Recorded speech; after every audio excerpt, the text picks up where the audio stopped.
जय महाराष्ट्र मित्रांनो, माहिती कामाची चॅनलवर आपले स्वागत आहे. मित्रांनो, सर्वात मोठी शासनाची एक नवीन योजना या अर्थसंकल्पात सादर केलेली आहे. या योजनेला नाव देण्यात आलेलं आहे मागेल त्याला सौर कृषी पंप योजना. राज्यामध्ये यंदा नवीन 8.5 लाख जे काही सौर कृषी पंप हे शेतकऱ्यांना मिळणार आहेत, यासाठी शासनाने अर्थसंकल्पात याची घोषणा केलेली आहे. या संदर्भातील सविस्तर माहिती काय आहे या व्हिडिओमध्ये जाणून घेऊया. पण त्याआधी तुम्ही जर माहिती कामाची चॅनलवर पहिल्यांदाच आले असाल तर चॅनलला सबस्क्राईब करून ठेवा, ऑल नोटिफिकेशन बेल प्रेस करा, कारण असेच नवनवीन माहितीचे व्हिडिओ तुम्हाला या चॅनलवर भेटत राहतात. तर चला मित्रांनो, व्हिडिओला सुरुवात करूया.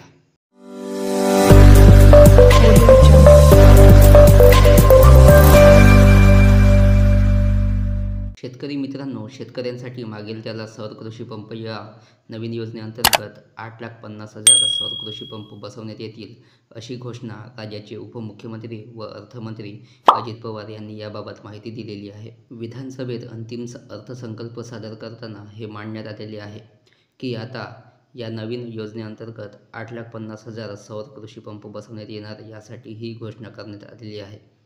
कुसुम योजनेअंतर्गत राज्यात 1 लाख सौर कृषी पंप बसवण्याचे उद्दिष्ट आहे. त्यापैकी 87,757 सौर कृषी पंप बसवण्यात आले आहेत, अशी माहिती अर्थमंत्री पवार यांनी दिलेली आहे. त्याचबरोबर ऊर्जा क्षेत्रात 40% अपारंपरिक ऊर्जेचा वापर करण्याचा केंद्र सरकारचा उद्देश आहे. त्यासाठी राज्यात ही रूफटॉप सोलर योजना लागू करण्यात येत आहे.